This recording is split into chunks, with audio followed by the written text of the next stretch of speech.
What's up, guys? It's Josh, and Christmas just came early. Oh yes, look at this bad boy. I've been riding the Marin San Quentin for a couple years. It's an aggressive hardtail, I've loved it, but there's been a few geometry things that I haven't been stoked on. So after doing a substantial amount of looking around, a little bit of research, and a lot of talking to Steve at Hardtail Party, if you're not familiar with Hardtail Party and the work that Steve does, just like stop this video right now, go check out his channel, tons of great stuff. I also used his Patreon service where he does custom bike consultation. So I got to talk to him, and he steered me towards this frame right here. This is the RSD Middlechild V2. And after talking to Steve, I got in touch with Alex over at RSD, talked to him a little bit about what I do as an instructor at Snow Summit, my traveling in my van with my wife and my dog. And so he sent me this frame, and I should just be totally transparent. I am working as a brand ambassador for RSD. But with that said, everything you hear about this frame today will be my unbiased opinion or facts taken straight off their website. So yeah, let's tear into this thing.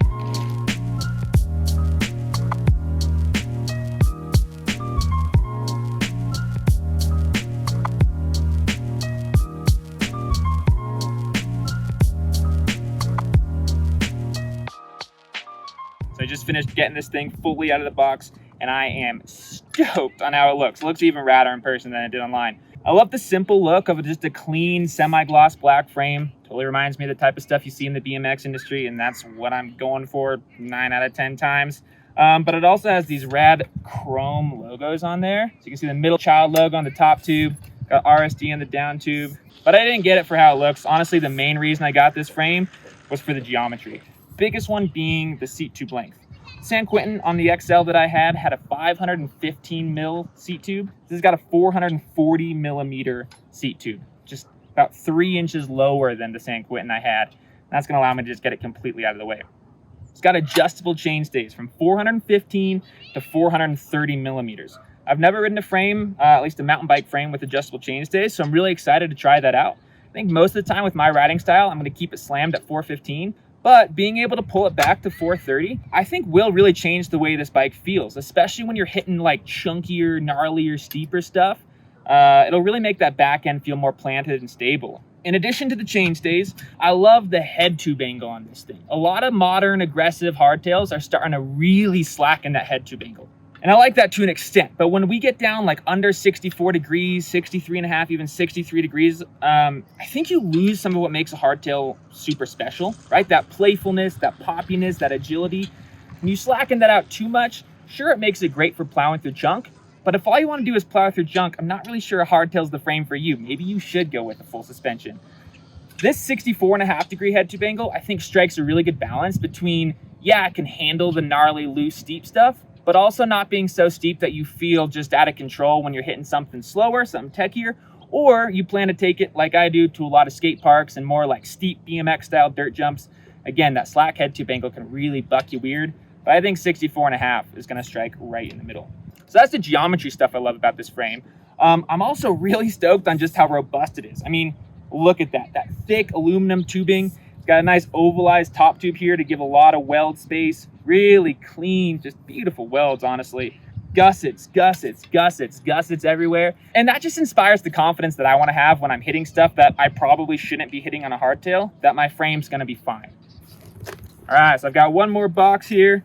Guessing we've got a headset in there, chainstay protector, all that jazz, but let's go ahead and open it up and see. Oh, sick. We got some RSD socks. Those are rad. Chainstay protector, love that. Just keeps the frame nice and quiet. We don't want that chain slapping around, so I'll be running that all the time. Got some sweet stickers. Gonna be passing that out to all the homies that I meet at Snow Summit through the instructing I do there, so that's cool. And then lastly, we've got the headset. Headsets can be a bit of a pain trying to find the right one that fits for your frame, so it's pretty rad that RSD just sends it out with the headset. Then you know you're good to go. So I am super stoked to transfer all my parts off the San Quentin onto this guy. I'm tired of standing here in the park. I'm gonna cruise over to the shop and go ahead and build this up right now.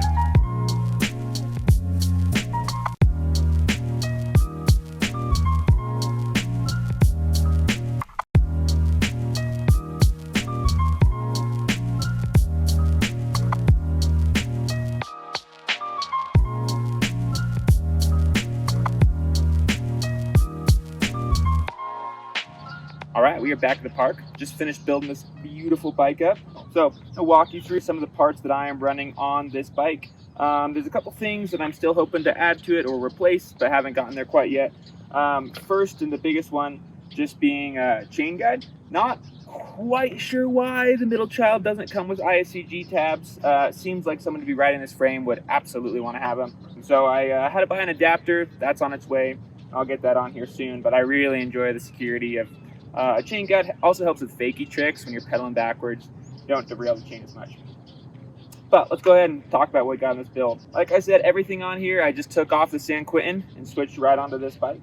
So starting at the front, I've got a Fox Rhythm 34 fork. It's not my favorite. Hoping to replace that with a Z1 down the road. I think a Z1 would complement this bike super well. As far as air pressure on the fork goes, I run 3 volume tokens and 90 PSI. I definitely like a bit of a firmer feel to it. So it's stiff, but I like it that way. I also keep the compression on these rhythm forks. There's sadly not stepped compression adjustments. So I run the compression with the dial facing forward. It's probably about 20% compression. And then rebound, I run it right in the middle. I think it's like 10 clicks back from fully on. Up front, I actually still have the Marin stock front wheel. I run that with the Minion DHF and I believe 2.5 up front. As far as braking goes, I've got 180mm rotors front and back with the SRAM Guide RE brakes. In terms of shifting, I've got the Microshift AdventX set. It's a 10-speed wide range cassette. Not quite sure the exact range. I'll look that up and I'll put that on the screen. But that's been plenty gear range for what I need. Again, I'm not trying to, break any records climbing up hills or anything, so that's worked well. Got a KS dropper post. I will want to upgrade to a longer dropper. I've got a 150mm post on here right now. Like I said, on my San Quentin, the seat tube was about 3 inches taller. I need to check and make sure it'll fit, but I hope to be able to run a 200mm dropper in here. Down at the bottom, I've got a whole Raceface crank set, bottom bracket, all that. It's the Aeffect cranks. Moving our way further back on the bike, I've got the Raceface Aeffect R wheel. This is also pretty new to me. Got it about a month ago. But so far, I've really been liking it. The hub sounds great. The rim seems pretty bulletproof. I mean, it's definitely got a little wobble in it. I need to do a true, but so far, no dents in the rim. I do run an insert on the back. I run the Tannus Tubeless insert and about 30 PSI. I actually do 30 PSI front and back with the Tannus insert in the back. In terms of tires, I've got the Aggressor back here. Definitely has a little bit less grip than like the DHR or especially like the Assegai, but it has a little bit better rolling speed. And I like that. I think for a hardtail, just keeping it flowy, keeping it fast, even on more kind of like pumpy flow trails as opposed to just bombing down straight stuff. It's nice to have a slightly faster tire in the back. So I'm really stoked on how it came together. I will say it's definitely not a light bike. It's a smaller frame, but overall, I'm guessing, I haven't put it on a scale yet, feels maybe about a pound or a half pound heavier than on my San Quentin. But again, I feel like if you're wanting to get the Middlechild frame, if you're interested in that style of riding, then I think that weight compromise is honestly, you're gonna have to have that. So super excited to get it out and ride around on it. In fact, right now, I think while I'm here at the park, I'm gonna hop over the parking lot and see what we can do.